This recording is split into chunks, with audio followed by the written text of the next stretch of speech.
This Finance. conference will now be recorded. We're going to call the Finance Committee meeting to order at 6:30 p.m. Hello, everyone. Thank you for coming. I don't know if we have any guests at all. We do. We have some resident and Cindy. I didn't know if Nicole was going to hop on. Have you talked to Nicole? Did you know if she was coming at all? Okay. I don't even know if she's in town. Hey, Steve, where is my agenda? I don't know our agenda. So first order of business is finding the agenda in the camera roll. Did I find the camera roll? Here it is.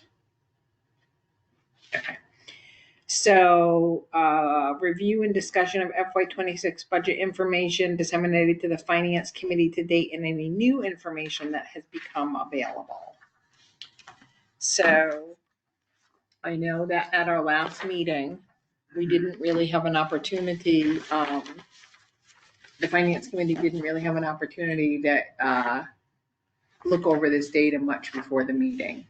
So if we could start with you maybe just explaining it a little bit more to how you came up with it, what we're gonna do and all that good stuff. Not everybody brought their copies to the last meeting. No, I forgot my binder. That's fine, like we can. I have one spare copy. I have a growth and activity report, a copy of meeting minute, or a copy of meeting slideshow document, and then the Finance Committee report we don't need. I have my electronic. Do you? So I have the slideshow. You. Growth and activity report, we can start with that. Do you guys want to share it or? I have it. Oh, you do? Yep. You want to? What are we starting with, Steve? Growth and activity.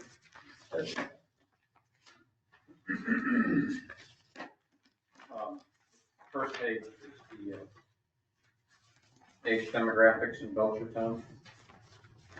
And it shows incredible change over the last 13 years. The 2010 2020 federal census data, 2023 data is our local census. 2024 is local census data. But what this is showing is a trend that our 50 and older population is growing at the highest rate. Even our 40 to 50 range is up there. What's most concerning about me with this is that the under 5 population from 2020 to 2023 dropped considerably. As of 2023, we had 301 children living in Belchertown under 5. That's concerning for the future health of our school department because simple math would tell you that in 5 years we're going to have 5 grades with 300 students total. So that could be a real game changer. But what else is concerning in this is our elderly population and planning to meet their needs. And that's senior services, veteran services, our ambulance.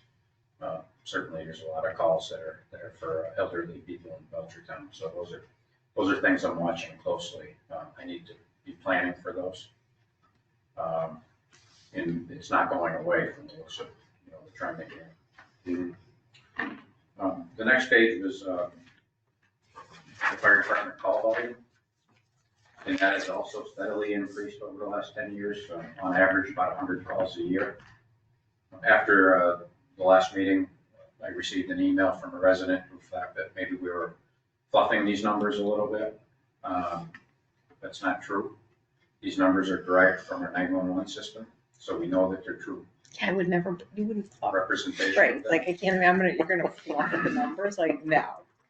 I'm just gonna go live so someone can Put it out catch in me. public, Put it yeah, out public, perfect. right, there you go. Let me put it on paper so you can like hold me to it. One of the other concerns was why we're not leaning on the call firefighters more than full-time.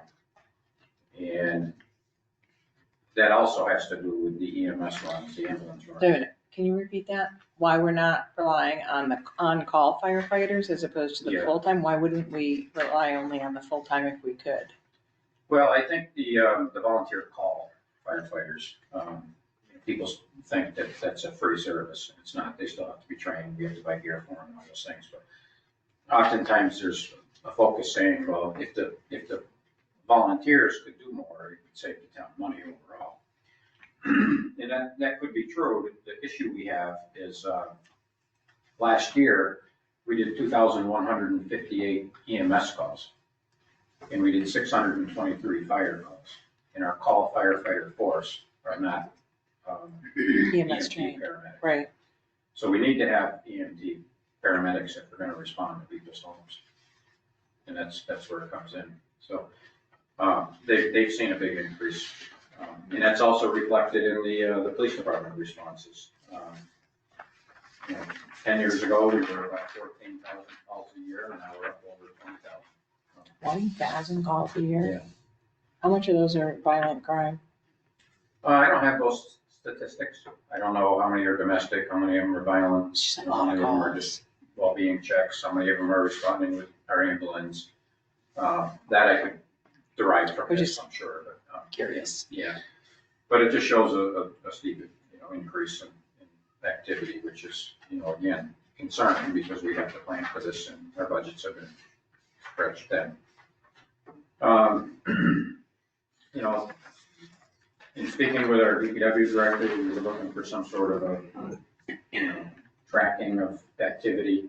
And one thing that was easy to put together was road mileage, and that's a big part of what the DPW does. So we were able to come up with and this is a 19, 20-year analysis, but we've shown 12 more miles of roadway, which is considerable.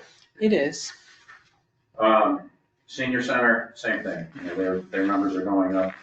And their meals have gone up. Their service count's gone up. Which reflects the population age. Correct. And same with parks and recreation. Now, while this is a 10-year analysis, the first few years they were not using the computer system for tracking. So it may not be accurate, but even if we look at the first year that they had the computer system in of 3,600 participants, now they're almost to 5,300. So it's gone up a lot too. And many of those programs are fee driven. And we've been looking at the fees every year now. So this will be the second year. I don't want to make it sound like I've been here more than 2 years, but we are. Oh, you've been here forever. In And general. we're making adjustments. Last year, we made a lot of adjustments. In a few circumstances, we held back a little bit. We probably should have made a bigger change, but we didn't want to shock people too much, so How were those changes received? they go into, well, some go. I mean, how did the residents receive those changes? Was there a pushback on it? Was No, there there? wasn't any complaints. Are we in line with like surrounding towns Yeah. as far as yeah. fees? So we do an analysis and then we adjust. Some of the money goes to revolving accounts, others go into the general fund. We try to keep as much of it in revolving as we can so those programs can cover themselves. And then the last page is the library statistics. Again, those numbers are increasing every year. Hey, so what is that? Isn't there a cost we must contribute from the town budget to the library, or am I wrong on that?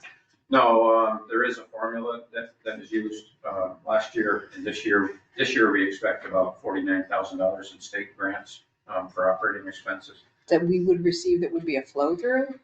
It goes directly to the library. But is there any part of our budget that we must allot to the library? I thought there was like some percentage of our actual town monies that we receive that we have to allocate to the library. Yeah, it's not percentage based. We have to maintain the same or greater level of spending every year. But that's. So you can't cut the library spend, not that we want to, I'm just asking. Well, you can a little bit. The level of spending is based on a 3-year average, Okay. and it's a rolling 3-year average. Wait, so our population of children is going down and our others are going up and it's not being utilized as often as it would have been. Right. Back when, in the 2010, 2015 period, we can adjust down for that. We can slightly without losing the state money. That's where the. That's where spending it is based on a ties, 3-year tied average. to the state. I get it. Yep. I get it. So you would assume that year 1 would be less than year 2 and year 2 would be less than year 3. So that 3-year average, that's the mark that you have to Right. meet at a minimum. Anything over and above that is extra. So we're looking at that close this year. Right, See because what if we the younger population is declining that much, They have a lot of services though for adults as well, so it's not always a wash in that sense. So. they do. Yeah. So any reduction in library spending is very slow. It would have to come over several years. A drastic cut would drop us below that 3-year average and then we'd lose the state funding. Which is significant. Yeah, it would change the dynamics of the library. I guess, is there a study on that? That'd be a good something to think about, though, like losing that much money. What would that look like if we cut it? You get what I'm saying? I don't know the outcome of that. Like, I mean, they'd only be open from 7 to 10. I don't know. I'm just kind of curious what that would look like for townspeople. Not this budget cycle, but that'd be something to Yeah, think about. yeah, it's really too late to try to put Yeah. something like that together this year, but, we could certainly I'm just curious. try to find out what that would mean. Because I think when you think about services that are need to have versus nice to have, that's nice to have. I mean, I think about police, fire, the necessities, and cutting those. That makes me a lot more nervous than looking at the nice to haves. Yeah, and my focus this year has been the essential services, so fire, police, DPW. Although, we're gonna have to realize some cuts there as well to try to make these budgets balanced, but I'm trying to do that as softly as possible so we don't sacrifice services. So working with those department heads is critical. And part of that is the line-by-line review, making sure that what we're budgeting is accurate. We can talk about free cash in a few minutes. Realistically, we didn't have a lot of free cash for expenses. It was mostly wages and, Was it from vacancies yeah. or attrition? There's different things. There's vacancies due to people resigning, retirements. Sometimes there's vacancies that are created from a vacuum. Mhm. So somebody leaves, somebody gets promoted, there's another position. So sometimes, the standard practice is we receive a letter of resignation, we put it in the local newspaper. That's a week. We publish it for a few weeks before we even start interviewing. We interview, sometimes there's second interviews. Depending on the position, there may be a query check, there may be a physical involved. So by the time we actually fill a position, sometimes it's 6-8 weeks, and all that money goes into free cash. And then if there's a promotion to go along with it, now there's another vacancy, it could be another 2 months, so that money goes in. So you can see how it adds up quickly. So the free cash really is prominently wages? No, most of the free cash came from new growth. New growth, okay. Revenues over what we estimated. So, yeah, I can talk about those numbers since we're in it. I remember right. But did anybody have any other questions about this that Steve presented? No, I think it's important to note, though, that like the ambulance service, with our rising population, we need that service, and the revenue comes back, in a sense, from that ambulance service also. And we've seen a Right. reduction in overtime, right, Steve? Yes, we have. And I know that was a big question for the townspeople, so Right. they don't understand it brings in revenue. The population is like over 50. I mean, that's more health issues. If that Right. makes sense. I didn't bring all the statistics for the fire department, and that, quite honestly, that'd be a better discussion to have with Captain Jackson and Chief Ingram. But it is definitely, you can see it's, the overtime is a reduction and we're generating more revenue by the increased calls. So those Yeah. two are kind of just facts. Yeah. Yeah. So we'll get this, I believe might have been in the other handout, but we'll go over the other handout in a minute. So this year we had $1,743,892 in free cash.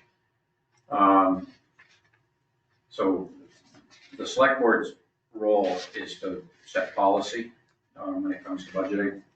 My role is to prepare the budgets. So the select board had previously agreed that we would set aside $125,000 for the reserve fund for emergency expenses. That the finance committee would oversee? I thought it was 130. Well, out of free cash is 125. And then we had a prior, Year balance of 5. I thought it was 15,000. I can look in a minute. Oh yeah, I thought it was 150 So actually. it works out to 150 total. But was that a one-time thing? Like would the allotment be different? Is No, it was maintained again this year. So, yeah. So that left a net balance of $1,600,000. And then from there, it was decided that 60% of it would be available for the FY2026 budget, which you were part of that conversation.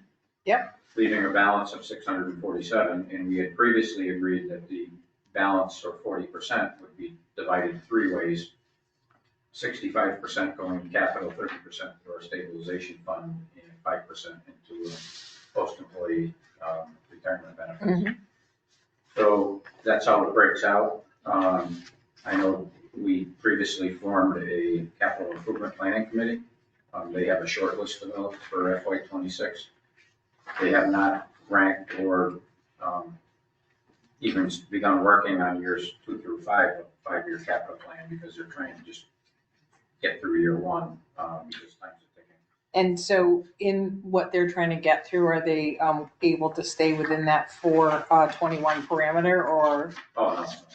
So the charge for the committee is to evaluate and rank projects independent of financial constraints. Yep. Because we don't want them to have that bias towards projects. It'll be up to the select board with the finance committee's recommendations, whether or not we want to borrow for projects or, try to find more money for them. So I can tell you that the entire list is upwards to like $20 million. But that's on the 5-year That's for side. 5 years. And they called out about $6 million for year 1, so we know it's not gonna work. So we're still working on that, trying to resolve that. So the 1.743, if you flip to the next page, I'll explain where that came from. Approximately 900,000 of it came out of excess revenues. And that gets factored into the next year's budget. So not only is it part of free cash as a one-time infusion into the budgets, but those revenue projections are the basis of the next budget cycle revenue. Do we anticipate that we will maintain that interest on deposits levels with the? No, we never use 100% of the previous year. We're always going to leave ourselves. Because it has gone down slightly from that time period. Not much, but Yeah. Enough to impact this by 20, 30,000 minimum. Yeah. Interest rates jumped up last year, so. They did. But, we had $329,000 in excise tax for motor vehicles. And we have no way of gauging how many people are going to buy new vehicles. I'm fighting it every day. In cannabis, our receipts from cannabis are going up.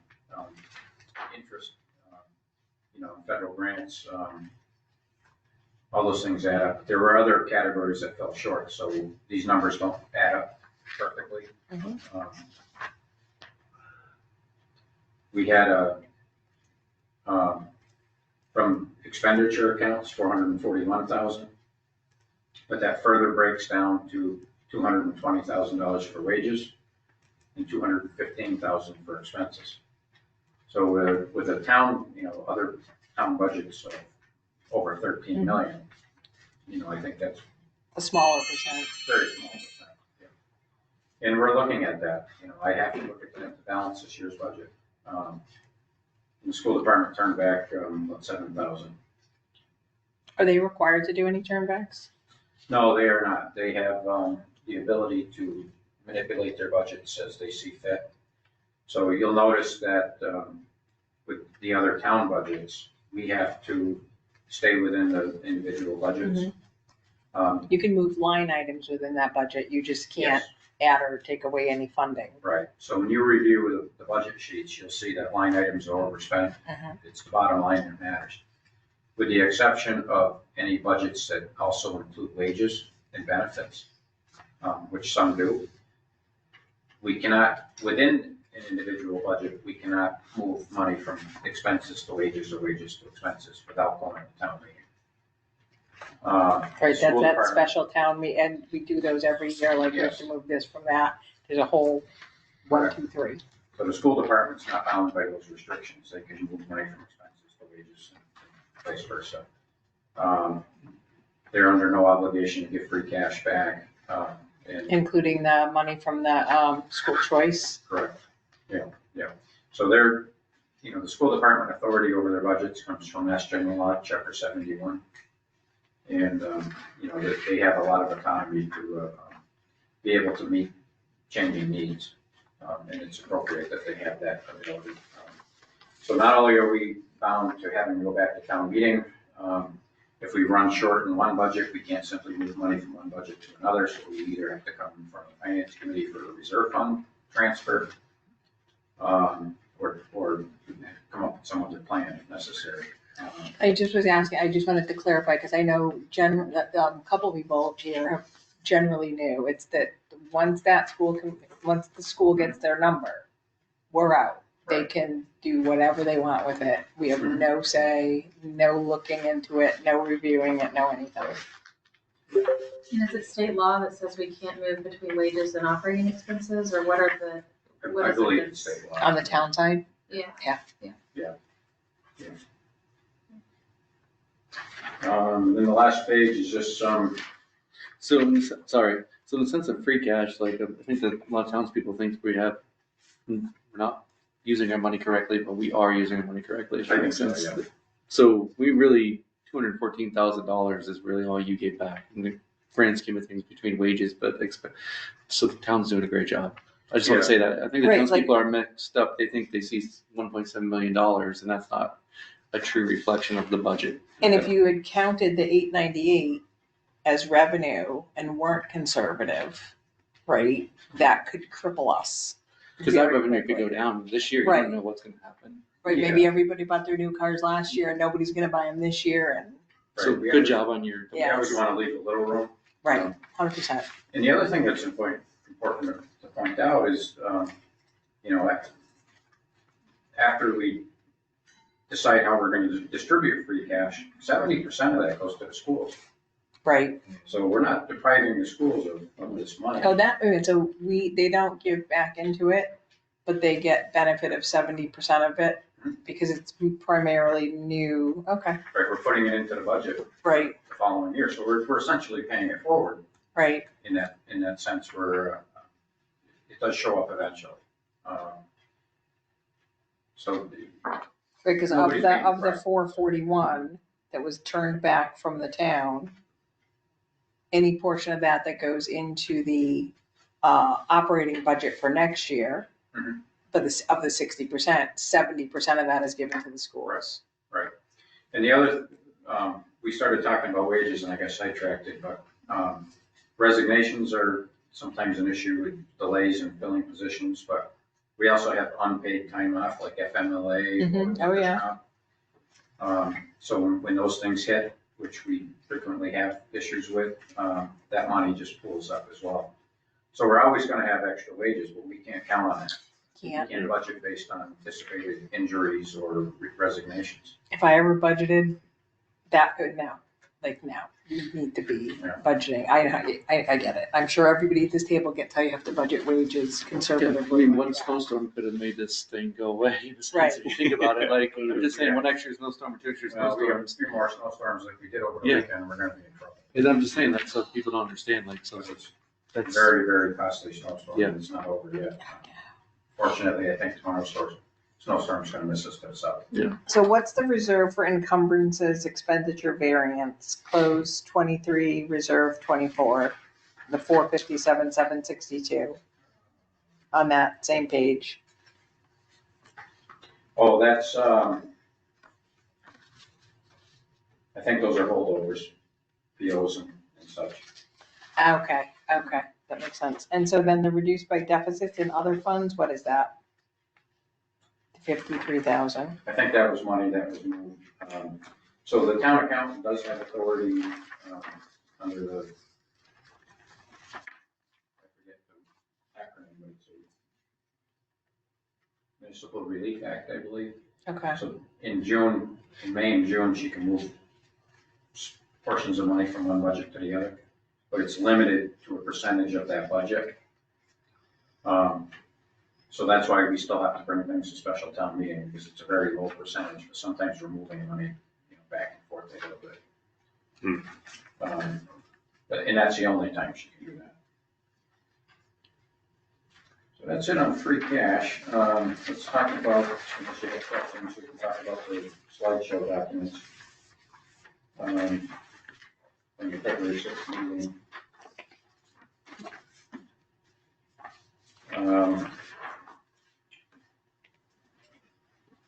So I think, You gave your copy? some of the meetings we handed out income and expense sheets. Mm-hmm. Looks like Yes. a giant You all have that?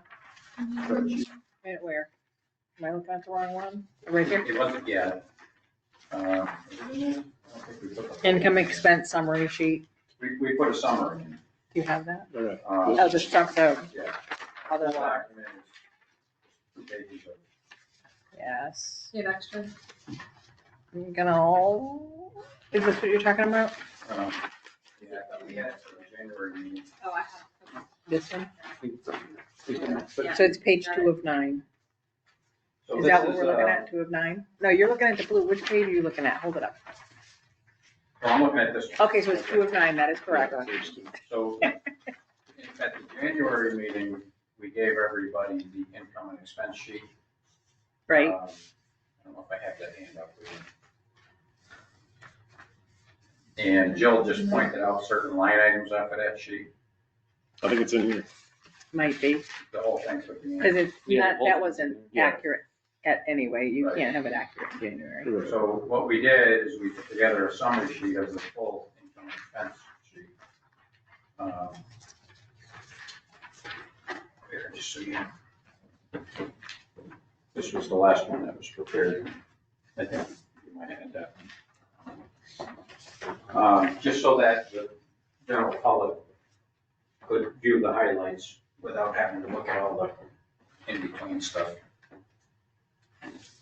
So local receipts, those are all the fees, the cannabis fees, the excise tax. And you can see the difference between, FY25, what we budgeted and preliminary numbers for FY26 tax levy. Tax levy is limited to 2.5%.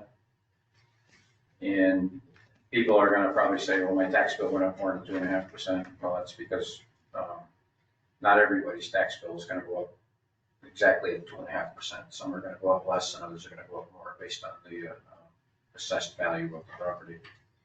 So when we talk about proposition 2.5, it refers to the entire tax levy, not just an individual tax bill. There's sheet numbers are in. Free cash numbers we just talked about, and other receipts are also listed. And then we have offsets and mandatory charges.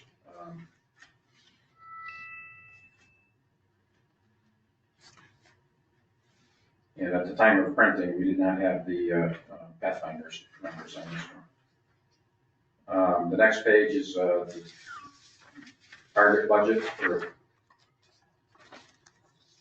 the schools and other town departments. And at the bottom, you can see that, I'm working to close a gap of about $400,000 in Brian Cameron's looking at 2 million based on his requested budget proposal. The following sheet is a DESI report from the Department of Education. This is the 10-year trend in school funding.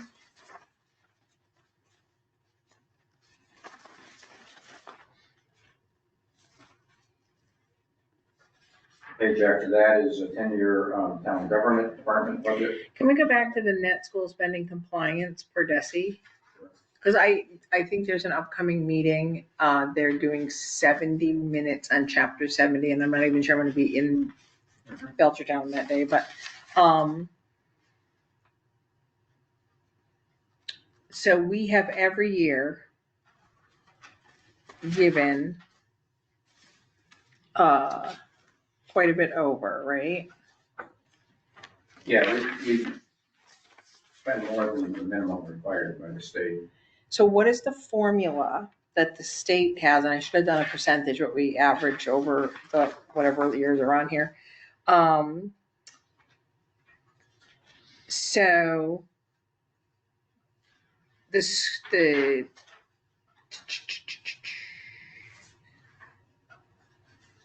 budgeted city town compliance, so really for FY24, all we were required to give the school was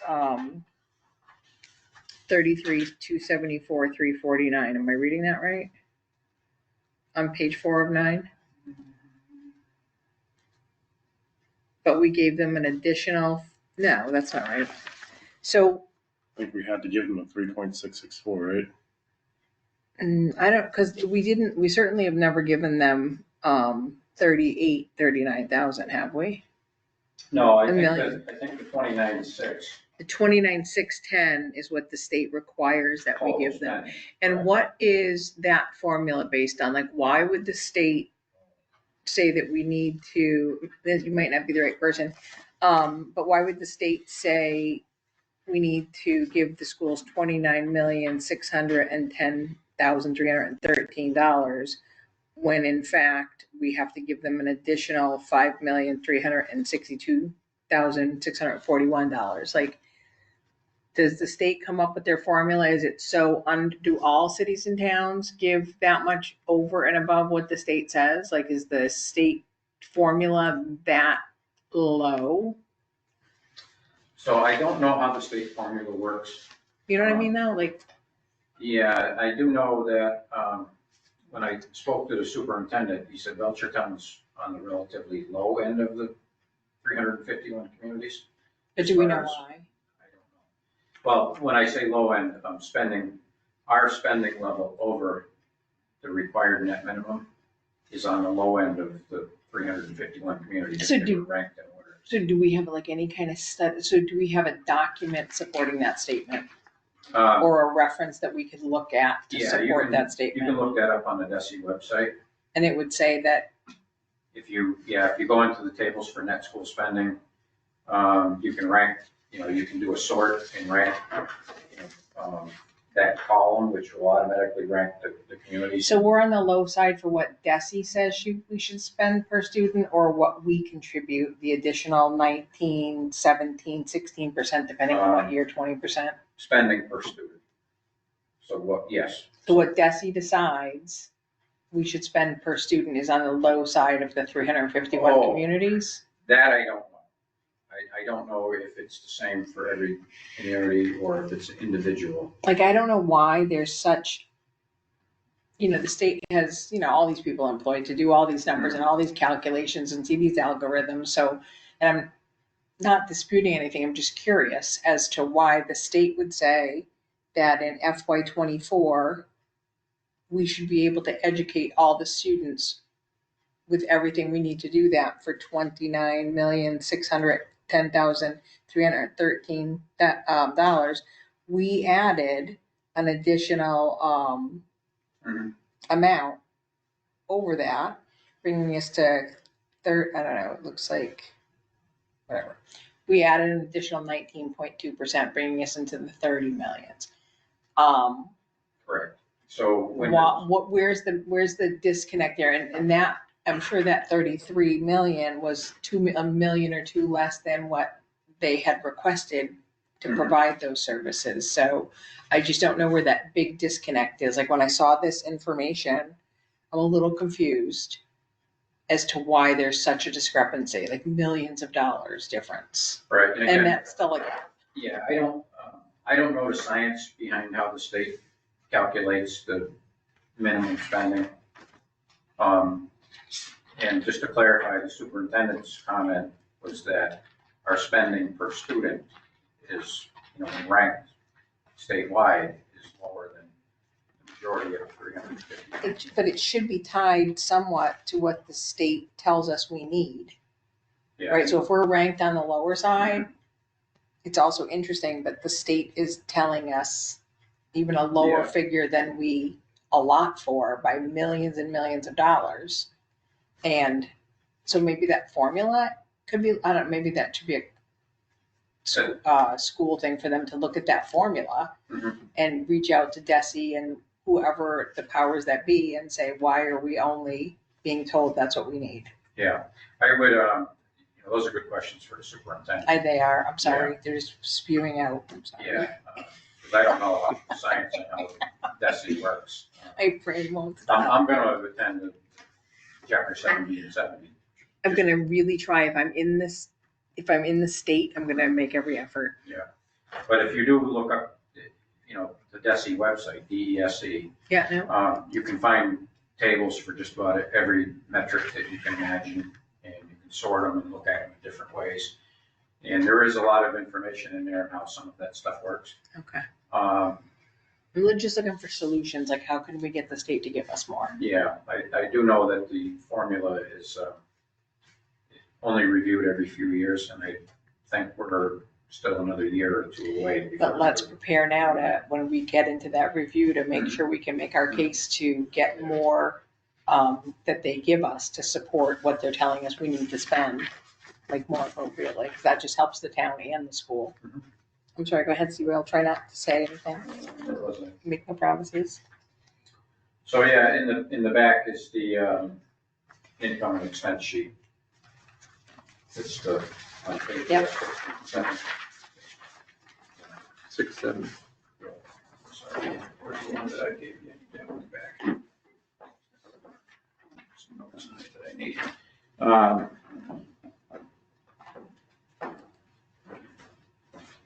So, again, we put a very brief summary in the beginning, but the summary in the beginning refers to these line items, so when you look at the summary, you can find them in here, you can actually see, more data. I see it's conservatively increased, which is certainly appropriate, Mhm. on each line item, nothing, well, actually, other department revenue, what is that, and why is there an $11,200 reduction? What was number 8? Why did that go down? I don't know. I'm also gonna ask about number 13, why did UMass Transit go down 25,000? That's an assessment that comes directly from UMass Transit, so we never know what it's gonna be. But we anticipate this year it's gonna be $25,000 less, or Yes. 26, Yep. oh, that's good, I like that. It's based on ridership, and the ridership numbers are tracked, so it changes every year. But then the energy bonding subsidy takes that right away, all right, I'll let you answer one question with that. Yeah, I don't have the answers for every line item on this, but, other department revenue is probably fees. And, we don't always collect what we anticipate. Fee increases are not always linear, because some people say, well, I'm not gonna bother.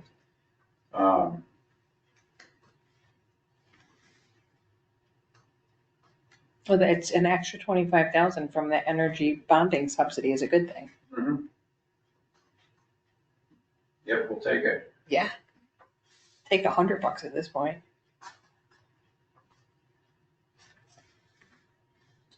So you can see the property tax levy in line 18, Mhm. that's 2.5%. There's new growth built into that, but not built into it, but also accounted for. The new growth is down significantly. Over the last few years, it's been dropping off, new home starts, unfortunately.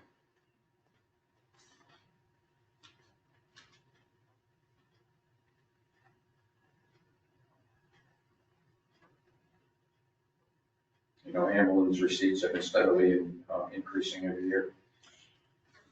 Unfortunately we typically have about $4 million worth of billable calls.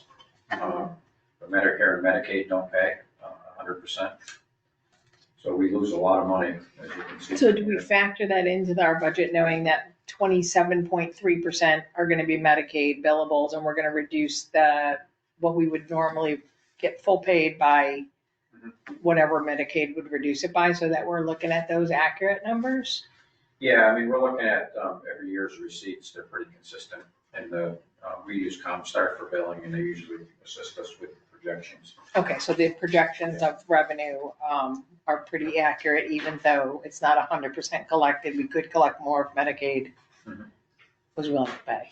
Yeah, and I think that's where the real problem comes in, because the fire department budget, is, at least on the EMS side, would sustain itself if we could collect what we're billing.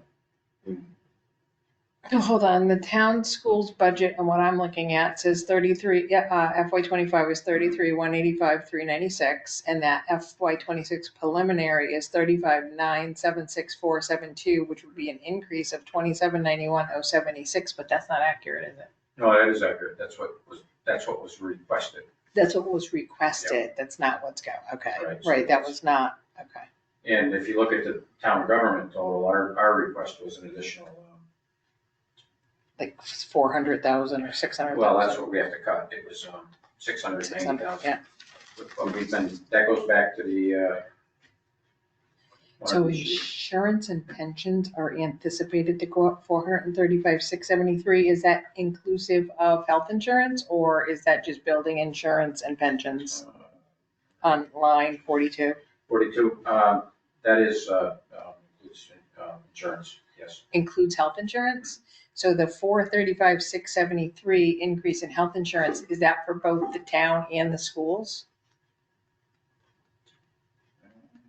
Because if we're taking building insurance, pensions, and the 15% increase in the health insurance premiums that the town or the town and school will be liable for, 435,673 does not sound like that big of a number. No, that's not right. I'm trying to find where that is. So then it go up like 15%. Right, like, so So yeah, there's no way. that doesn't, where's that number? Yeah, I need to find that. I'm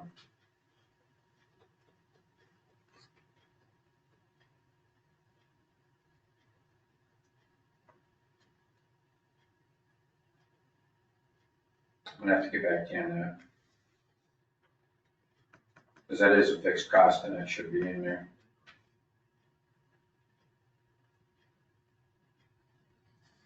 And what was Pathfinder? What we said, 26,000 or something? But 5 new students, so I'm taking that as a net negative, because it was about a 26,000 increase, but we're also going from 110 to 115 students, so it's almost like a decrease. Right. He was amazing. On the revenue side, the property tax levy, is that factoring in all the HERO Act that was passed? Oh, good question, Katie. We haven't adopted those provisions. How So come? we plan to take that to town vote? I don't think it's gonna go there, no. The impacts were pretty severe. How severe? It was over 100,000. Yeah, but it's the Heroes Act. Yeah, I know. Like, Do that's we know hard. other towns that aren't implementing it? Like, I don't do we have know. any? Yeah, I don't know. I didn't bring that data with me, so I can't tell you what it was, but we did have the veterans agent run an analysis on that, and it was pretty significant. I don't know, I struggle with that, Steve. Too. Like, as a person, right, I struggle with that. Like, Yeah. that's something that I would think would be a way to honor those that have served and given so much. Yeah, But so who makes the final decision on whether we would enact the Heroes Act or not? well, ultimately, it'd be town meeting. So. So we would actually have to bring it to town meeting. I don't know, like, I get it's a huge impact. I don't know the exact number, but clearly 6 figures from what you're saying. But I don't know what anyone else on the finance committee feels, but I fully support the HEROES Act being implemented in Belchertown, even if we have to shape things elsewhere, because the people that would be affected have given so much of themselves and their lives. I don't know. No, I agree. I mean, I guess as a veteran, I kind of maybe abstain, but at the same time, it's been 17 years since veteran benefits have been updated. So that's a huge, if you think about cost of living for veterans across the community, across the state, that's a huge impact. If that makes sense. We're looking at older population, like you said, over 50. That makes a huge factor for those people. And a lot of times the health issues don't really kick in until once you get up into your 50s and 60s, and then all your body just catches up with you. And, those people are why I get to sit here and say whatever I want and talk crazy and ask questions. Yeah, I mean, as veterans, yeah, you served your country, and I just feel differently, I guess. So Right. I know it affects me a little bit, so I don't want to. I guess I would have to abstain from that. But Yeah, I I guess just want to. Yeah, I don't know where I stand. In the I don't know. ethics I think commission. the town- I would like to see the town vote on it. I would for like sure. to, personally, I would love to see the town vote on it and let them decide as a whole. It's gonna be a big impact. I mean, It is gonna be a yeah, big 70, impact, 30, but we're talking, you know what? That's something like I'm well traveled, and I am so fortunate to live in the United States of America. And the reason that I get all of this is because of the people that have signed up to serve. Yeah, I don't disagree. I support it. I just don't think this is gonna be the year. We are in trouble. I get it. I get we're in trouble. I also get we're in trouble. I fully get we're in trouble, but I just have to say that, like, whatever, like, let's have that, how I feel spoken out, because I would support it. I would lobby for it. I would know cuts would be tough, but, I've seen too many other things in too many other places not to be super appreciative of the freedoms that I enjoy, including being a little crazy. Like in America, like it's Yeah. just the most amazing place on the earth. Well, the simple answer is it hasn't come up yet for discussion. As what? It has not come up yet for discussion, so it has not been factored in. That was the original question. I'm sorry, Katie, I went off on a tangent. No, that's okay. I just wanted to understand Per usual. factored in. Okay, Steve, I'm sorry. Again, I'll try to stop talking. I can't make any promises. Yeah, that was it for the handouts. The pie chart, just so people can understand how Belchertown's expenditures are broken out versus revenues. Those are also included in the handout. And these were taken from the Finance Committee report. So I don't know who actually puts those together. But So I actually write the narrative, or whoever the chair would be would write the narrative. And then the town accountant provides the data, which then certainly the chair, whoever that may be, needs to go over and like review it for accuracy, make sure that they agree with it. And then, not that, of course, it's just good to, check before you sign off on something. And then it gets printed. So the town accountant really prepares the financial data, which is just the financial data. What it is what it is, what we agreed on. So whoever looks at that just needs to verify the totals are the same thing that we agreed upon on meetings, and adds up to the warrants and all that other stuff. And then, again, the finance chair writes the narrative. If anyone wants to take that job, let me know. So, can we get, I don't get as a follow-up, the impact of what has been calculated, for what the hero, I can cover what that. the hero impact would be? That would be helpful, I think. I had another question, but now I forgot. So you said Dusty, and I've been on the Dusty website, has lots of different metrics. Is there anything similar for the town side? No. No. Well, not to the detail that you would find in DESI, but you can look at the DOR website Okay. and find information about the town. Okay. These are our current civilization numbers and OPEB numbers, right? Balance right here, somewhat close, 2.1 million. What is our percent in stabilization now? Like what percent of our budget is stabilization? 4 point, So we're almost back up to 5. I mean, we're down to 2 at some point in the 2s during COVID, but Well, I think typically when you look at reserves, you can include OPEB in that as well. Okay. You would use that for your calculation, and I think that's higher. right, because that's bonding and everything else. And if we do have to go into some funding for capital plans and all of that, we want to have that looked at favorably to get the better rates. Gotta find that slide. Sorry, Steve. And then we gotta find somebody that's good with math. I appreciate you work all day too. I don't know if anybody on the finance committee is good with math. Yeah, that was a joke on my part. so. I might need a calculator, especially at 7:20. Let's see here. I know it's here somewhere. It was in that free cash handout I gave you. Was it? The percentage of, because that is important when we're looking to borrow. 183. So we currently have, as of the end of the calendar year 24, we had 2,183,950 in stabilization and 362,590 in OPEB. And that would be, It's fine, so that's around 3 million and change. 2.7. Is it? I didn't even listen, then I didn't even hear your numbers, it's fine. See, I'm bad at math. You definitely need a calculator. Definitely. 7 million. It's like grown-ups Well, yeah. too, what's that number that gives the math?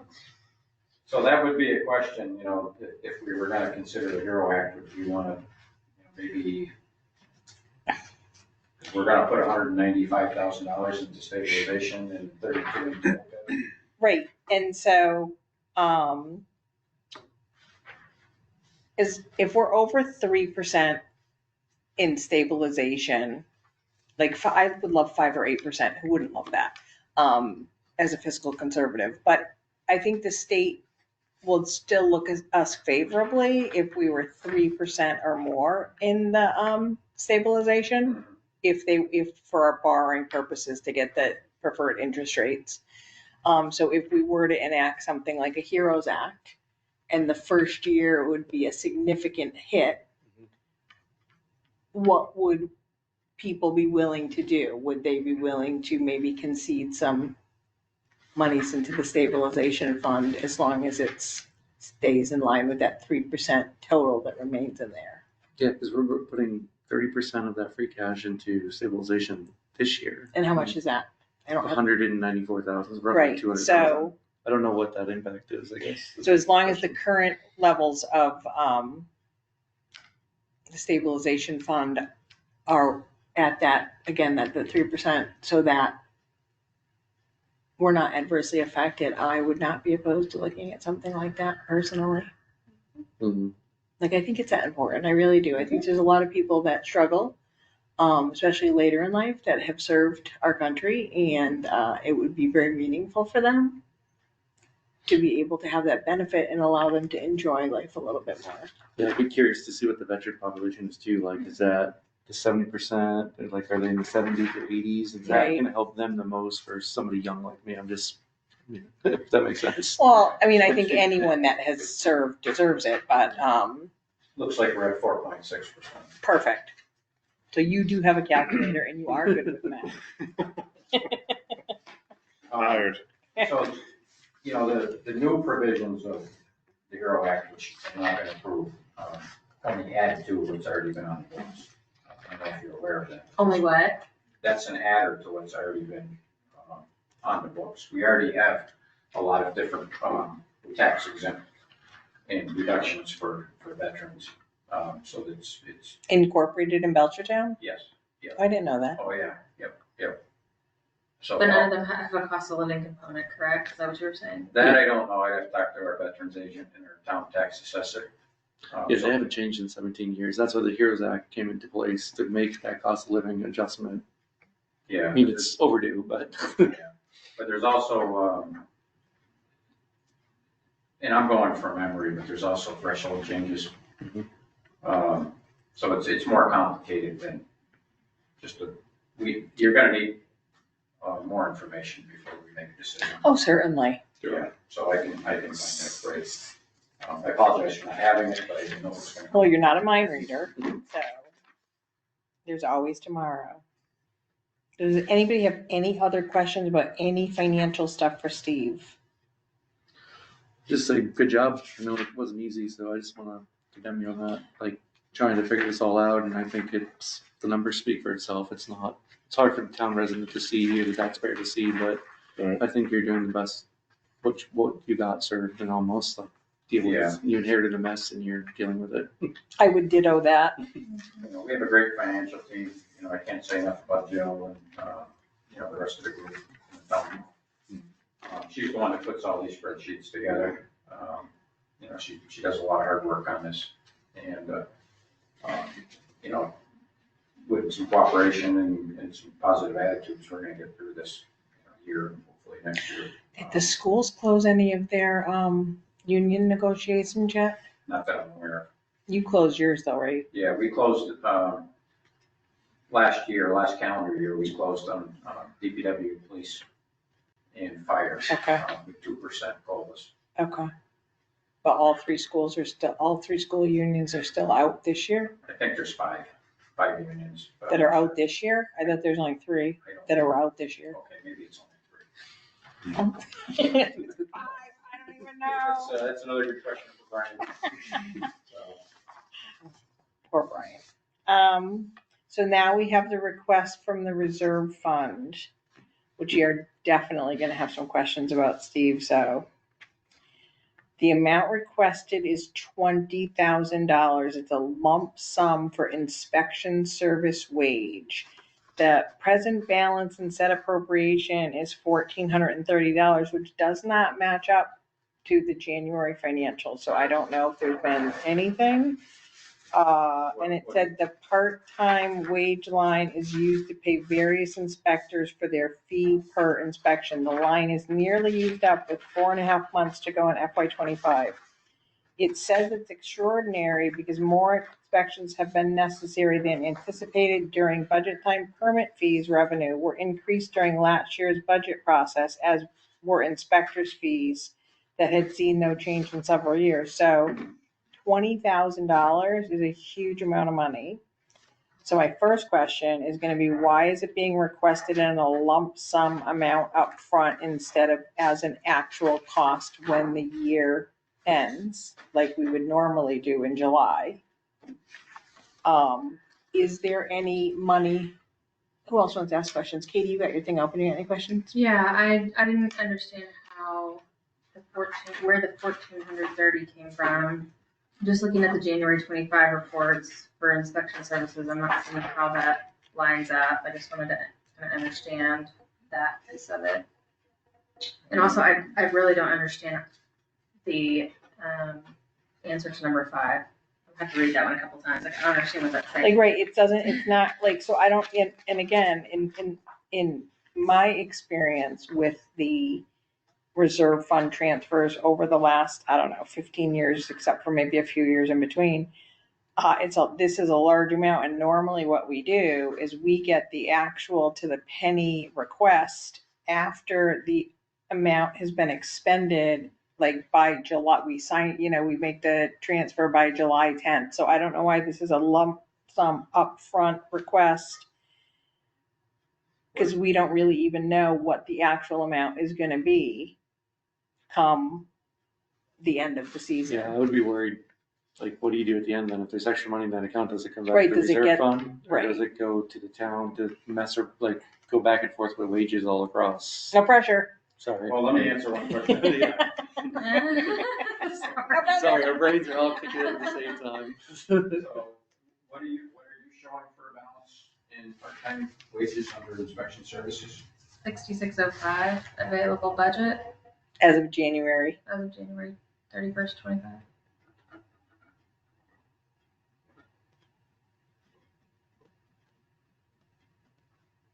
Okay. So we've had payroll in between.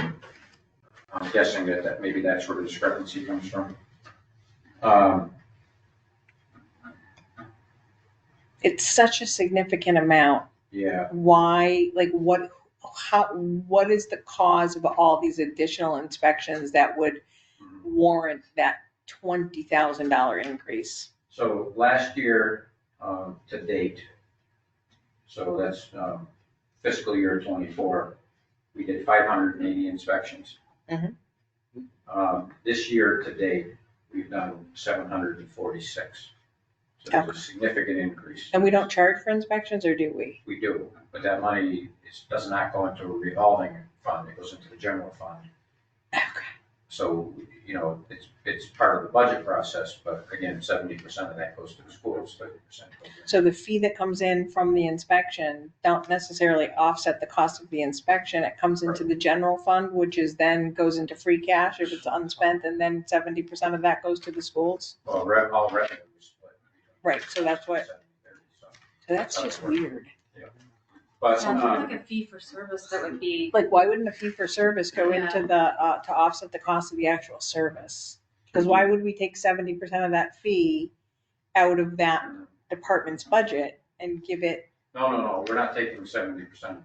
It goes into available revenue. right, the fees go into available revenue, which is then split 70-30.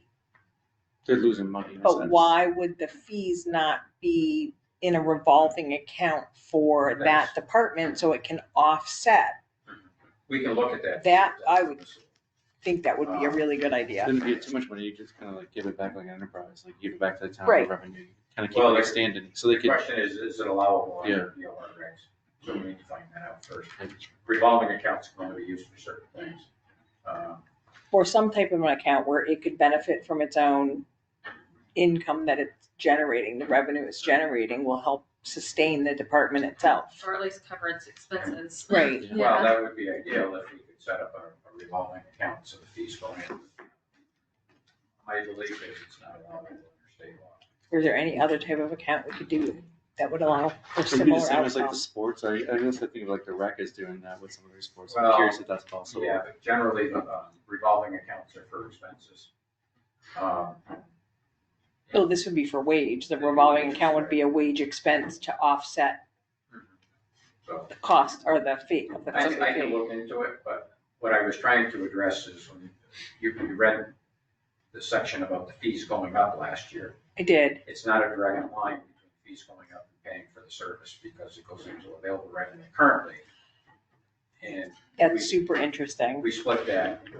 So I can look into whether or not we could change that methodology for you. Because I don't think it's fair or equitable if a department is generating a fee for its service on the wages and everything else it needs to run that department, and then that money is divided amongst other town departments, including the school.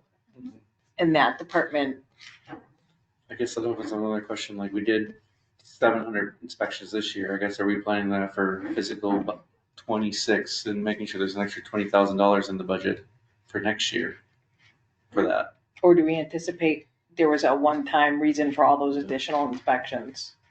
Well, That's a good question. Yeah, the information I received was that a lot of those inspections were for solar installations on rooftops. Okay. So yes, there is an expectation that that's going to start to slow down for some reasons. There's only a limited number of rooftops in Belchertown.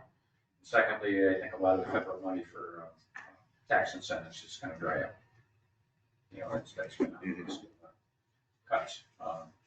The green energy initiative. So I would say probably we're not going to see that. Or did we cushion it a little bit for next year Yes. with the increase? So what we have is, we have a building inspector that does construction. Mhm. We have a plumbing inspector, which is part-time. We have an electrical inspector, which is part-time, so that's where these fees come in. So it's not as, we also have a assistant building inspector who's part-time. So depending on vacations, those, workload, sometimes the part-time assistant is necessary, sometimes not.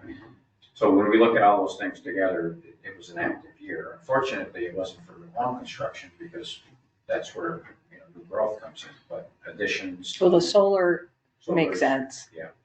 So, people installing pools, Mhm. there again, it just adds up because you need the electrical inspector to go in. So we would not anticipate that we're gonna see this big of an impact next next year. But I do need to look at that a little bit closer. I think that the difference in your report versus what was in the thing is just a couple of pay periods. And that number is based on what is expected between now and the end of June. And so how come we can't wait until the end of June until we have the actual number? Like, we've done that before. Yeah, I think because it's a big number and it's going to exceed the budget available wages that we're going to have to shut down at some point. So I think we just need to get some money in there. One of the couple questions, I guess. So the fees we charge, does that cover the part-time wages in a sense? I'm sure it does. So like if we send the electrical inspector out to inspect the pool, does that cost the fee we get back to, or are we eating a cost there? I don't know. I'm just curious on if that. That's a good question. Okay. I mean, you have drive time, you have Yeah. inspection time. And who sets those fees? Like, are they state mandated that we can't charge? No, we set those. Yeah, 'Cause I would think that's we- why they went up last year. Right, I would think we'd want to make sure that at least we are net neutral. I mean, you can't, I'm sure, do you pay fuel and all of that reimbursement as well? They get mileage, yeah. Mileage, so you can't really, do 52 miles in the towns. You can't really do that, but I would hope that the fees we're charging at least cover the cost of sending the person out. Like, no profit, no extra, no nothing, but just maybe a few cents for any additional indirect costs or administrative costs. But has anybody looked at that? I know there's a lot to do. I know Yeah, you've I think it done a would lot. be, if we had a revolving account set up, it would be something that we'd probably track a little bit closer. Like, I know you're doing a great job, and this is a lot. I get it, Steve. They're good questions. Yeah. Something to give you more stuff to look into. Right. Is there a way, I guess I don't feel comfortable giving $20,000 right now. That's just my opinion. Maybe we modify and give them 10 to start with. Is that, or they would have to resubmit the whole thing? Because that is, I guess I look at it that way. They would have to resubmit the whole, when the 10 is gone, they would resubmit for an additional 10. And I guess I would be more comfortable with that. So I don't feel comfortable giving them $20,000 up front, not knowing that they're going to spend all the $20,000. Even if they have extra money at the end, that it doesn't come back to the reserve fund, it goes back into the town budget. So it seems like we're circumventing the budget process. I look at it that way, just. Well, Like, not intentionally, Not no ill intentionally, but intent. If you don't spend the reserve fund, it goes into free cash. Correct. So, But you could move the money, so let's say there was $300 left over, you could move that money into wages for the town, but it was really emergency fund use. Or say that there's another real emergency that comes up, like something breaks and we need $80,000 tomorrow to Yeah. fix it. Like, that just leaves that cushion in there if they don't really need it. Like, I think I like that 10, like, I like the I'm just trying to 10. meet in the middle here. Like, we They can can- always come back to us, I just look at it that way. We can Let's put get the amount them requested. operating, let's get them something and just get moving, instead of saying no. I don't want to say no completely, I'm just trying to meet in the middle. Well, the other thing is if we've done 746 so far this year, we only did 580 last year. At what point, I mean, how many more inspections do we really expect we're gonna do? Do they pick up in the spring? Is there a cycle to them? Yeah, typically in the spring, it's busier because that's when the weather breaks. So I think that's the concern. But you meet monthly? Right, like, I mean, I can, right, it's honestly, if there's an urgent need, certainly we can call a meeting. Mhm. I don't think anyone here would be like, no, we're not gonna meet. I think we'd all be pretty cooperative. But I like that, John. I do kind of like that 10,000, start with 10, let's see how it goes. I'm just worried if we don't have a snowstorm too, we might need to tap into that for snow and ice mix or sanding and plow. I'm just trying to think whole picture. I mean, we're about halfway through the budget season in the grand scheme of things, and we already used some for the fire truck. So I'm just trying to think, what if there's a pipe that breaks because of our sprinkler systems and we don't have the money? If you're comfortable going with 10, I'd say go with 10. Certainly we can come back with a better number. How much is left in the reserve? Oh, it's like 100, it's a 150 minus, the only thing we've spent so far is a fire truck. So then 20, what was that, 20 something? Yeah, 26. 26, so we have a little bit, like about 23, 24. I don't know, in that general, 123, 24. I'm not good at math apparently. That's just I don't know my, what you just said, but I guess I'll make a motion. I make a motion that we amend it to 10 for now and start with that. And we can always come back if they need more. Second, discussion. Discussion? How much, so they've spent, how much to date, 28,395 through January? Plus 5,000, so that 5,000 a month. Is it, are they averaging 5,000 a month? About 4,100 a month, so yeah, I think 2 months, 10,000 Mhm. cents.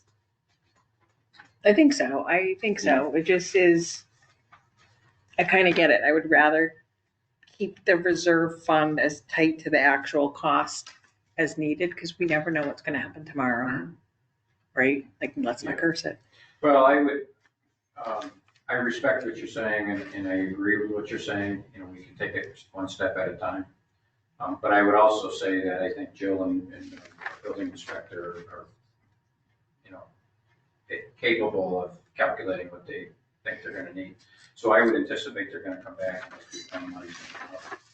I know they didn't just pull this out of thin air. No, I'm sure. Well, I mean, so they're averaging 4,100 a month, so 20,000 would make sense for 4.5 months remaining. So that's where the figure came from. However, that's anticipated based on past performance. And I'm not saying I know Jill and, Paul and everybody knows what they're doing, but that's anticipating that we have that same level continue as we did last summer into the spring, and where it might drop off. It might only be, there are 200 inspections between now and then. So because we don't have that actual, I think that's fine. I do like the idea of a revolving account if it's legal. Oh, I think that would be great. I'd like to pursue that, so I'm glad you brought that up. Without doubt. I think it was somebody else. I don't want to take. I guess, are you okay with that? So I want to make sure that it's not more work for you either, it's more work for the townspeople. I guess that's my other discussion part of it. Like, I know it's not Did the, you that, vote yet? We didn't vote. No, No, we we didn't haven't vote yet. even, We're in we're discussion. discussion. so it's, I want to hear your opinion too. I don't want it. It's fine. Okay. That'll give us an opportunity to refine it a little bit closer, make sure we're where we need to be. We may find we need more. You might even need more than that. Like, it might pick up, you might have 1,000 inspections by the end of the year, or you might end up with 846. Like, that's somewhat of an unknown based on the solar, like you said, federal funding drying up.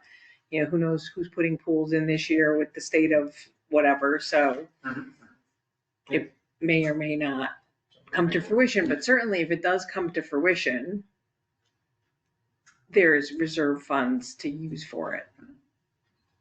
Perfect. All right. So And did we get the answer to if they don't spend it, does it go back into the revolving fund or into the No, reserve fund? it would flow into free cash. Oh. Or we would have to move it at the special town meeting. Okay. Which we could do, worst case. right, but I don't think we'll have to do that. Like, we meet monthly. Yeah. Right? And we have another couple meetings with you as the budget season gets deeper and deeper. Yes. One or two. Yes. I think last year it was towards the end of March, early April, that we presented the final budget. So we'll be hopefully ready for that. I am hoping to go, I'd like to wait at least until the beginning of April if possible, just because I'm hoping that we'll, shake some more funding loose somewhere. And having good numbers is Yeah. always good to, go with. Yeah, I mean, typically, I wouldn't be as concerned about it. Especially, one of the things I'm watching closely is new home starts, because that new growth is over and above the levy limit, the 2.5%. And ordinarily, I wouldn't be as concerned about it as I am this year, for the simple reason that our tax rate is $14.51 a thousand. So if we put that into perspective, $1 million worth of new home construction, which, is easily 2 homes, maybe 1.5 these days. Right. Only yields us $14,150. We'd have to build like 20 new homes to have an impact, really. On a normal budget cycle, I'd be saying, well, that $14,000 is not going to solve any of our problems. And even this year, that $14,000 is not going to be a windfall, but it's something. Even pennies at this point are going to help. Right, like $100. We'll take $100. Can we cut Wherever we $100? can Great. get it. So I'm gonna drag my feet as long as I can to try to see what more we can squeeze out of it. If we think we can bump that up a little bit. While still being conservative, because we don't wanna, overestimate what our revenues will be and then end up, you know. Those comments kind of got me in a little bit of trouble with some people that I made on February 6th, because What comments? we don't have, Before I stop you, can you just finish the? I'm sorry. you better vote. Yeah, vote, sorry, All right, so sorry, then we'll go with the. all in favor? Aye. Okay, so then, the request for transfer from the reserve fund, the request is hereby made for the following transfer has been amended to $10,000 to be transferred to inspection service wage. Present balance through today is $1,430. The amount requested will be used for part-time wage line to pay various inspectors their fee per inspection. The line is nearly used up with 4.5 months left to go in FY25. This expenditure is extraordinary and or unforeseen for the following reasons. More inspections have been necessary than anticipated during budget time. Permit fees / revenue were increased during last year's budget process, as were inspectors' fees that had seen no change in several years, which I totally agree with that. So, can I have a motion? Motion to approve as amended? Sure. Second? Second. Okay, and the date, today's 2/19/25. Is there any discussion? No, all in favor? Aye. Aye. And so 10,000 has been approved. And go ahead, Steve.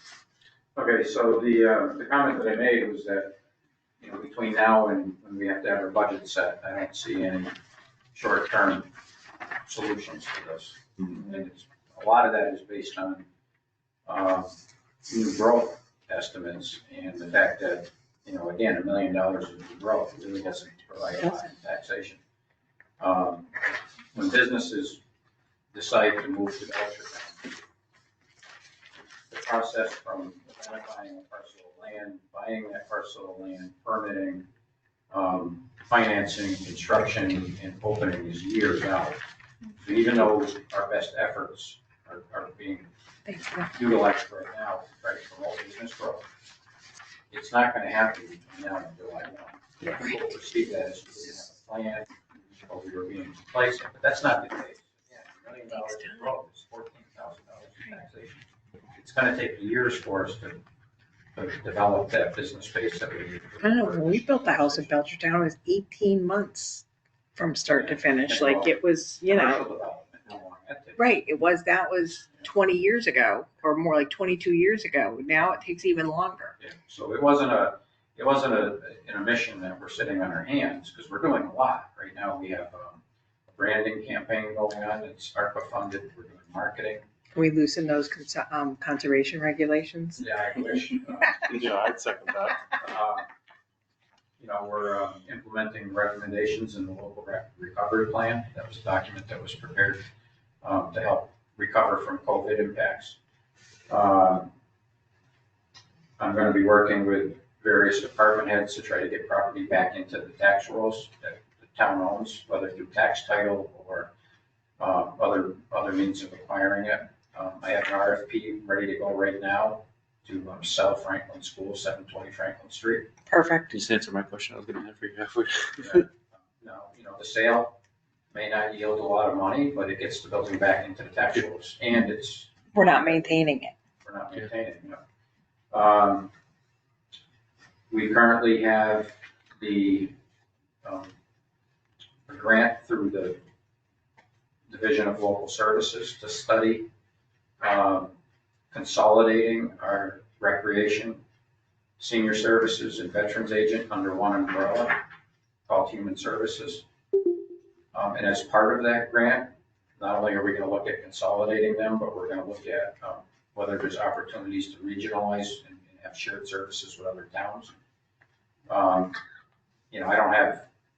So in addition, there's other departments you're considering looking at other towns to share? Not at this time, one step at a time, but, we'd be looking at, are there shared programs for recreation or veterans or senior services right now? We also have the DLS directly working on updating the 2021 financial audit that, was published, and I believe I gave all of you a copy at the last meeting. So that's being updated as of right now. So these are all things that we are doing to try to solve this problem. Got a lot on your plate. I mean, all the town department heads and yourself, and you all got a lot on your plate. I get it. But there'll be nothing, none of these things are going to yield millions of dollars between now and town meeting. So that's the point I was trying to stress. These are long-term solutions. Yes, we have a plan. These are our plans. And we're moving forward, and that's all anyone can ask. Like, it's not gonna be, it's not gonna fall out of the sky, and we should never spend what we don't have in anticipation that we're gonna have it someday. We should work with what we have as we're continuing to build it. So, like, you're right, this year it shouldn't be counted because it's not real yet. Can't be, yeah. And, I'm happy that people emailed me after the meeting and asked me these questions and pointed out, how we just proceed, because I've been able to correct it. Perfect. And explain it to people. Yeah, communication is key. I'm glad people emailed you as well. So we are working on it. It's just a very slow process. I wish it was faster. It's not easy for me either to cut budgets. Did everybody get invited to the 70 minutes on chapter 70? Yes. I saw it somewhere. Because I think I asked Brian Cameron to invite the two of you, but I'm not sure he read my response on the invitation acceptance. Probably have to post a meeting, right?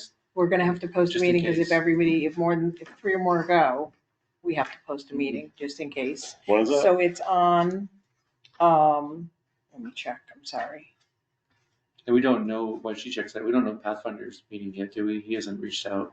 It's typically in March. March, yeah. Yeah. So we'll have to post, hopefully it's not the same night.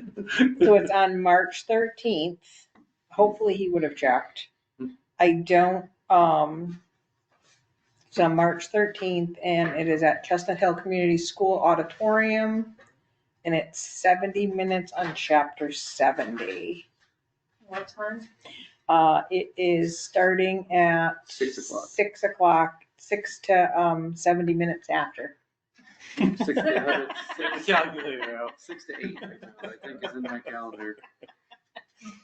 Yeah, it's, somebody came up with the name of the course, and then they had to build the course around it. Right. I could just imagine a poor group of people just sitting in a room saying, we're only up to 59 minutes. How are we going to do that? 70. Let's do a Q&A. And answer slow if there's not a lot. Oh my God, that's so funny.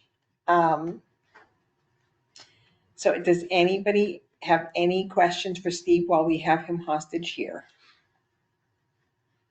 No, I know, I guess one other thing, I know it probably impacts the town budget, but I'm sure that you're doing a cost analysis in the future for employees' pay and stuff, right? That's another impact to the budget, Are we but is that scheduled? coming up at all, or is there like a wage calculation to make sure we're paying people correct? Are we doing that in the future? Are we doing a comp survey? I'm just curious. We don't have one scheduled. I believe it's going to be a recommendation in the DLS financial audit. Do you do that internally or do you outsource it? It depends on, one, available funds. If we can find grant funding for it, we would probably outsource it. I don't know if we're going to have money internally to fund that. And it also depends, typically when you do a compensation study, you would look at job description reviews at the same time. Right. Make sure that they're accurate before you go out on them, for the market analysis. Right, like as a nonprofit, we use Third Sector New England to make sure we can get all that data, but we still have to put in all the work to review all the job descriptions to make sure they align. And, But it's a lot of work. yeah, it is, and I don't think our HR director could fit that in. It's a lot of work. She's a one-person department. Right. So it needs to be done. I feel strongly about that. I just don't know when that time is going to take place. Yeah, I was thinking the same thing, and I know, especially these town employees, it shows that they're working hard, so it's nice that if we can give it back to them somewhere, it'd be great. Who determines the percentage of increase for non-union employee rate increases? Select board. Yeah. And generally, it's in line with the unions. So they keep it in line with the, unions? Yeah. Okay. Yeah. I don't know, what else do we have for Steve since we have him here and it's nice and relaxed? I got nothing. I got nothing. I'm good. Oh, you good? Good. Okay, is there a motion to adjourn? Because we can't, so other business, so I will say one thing.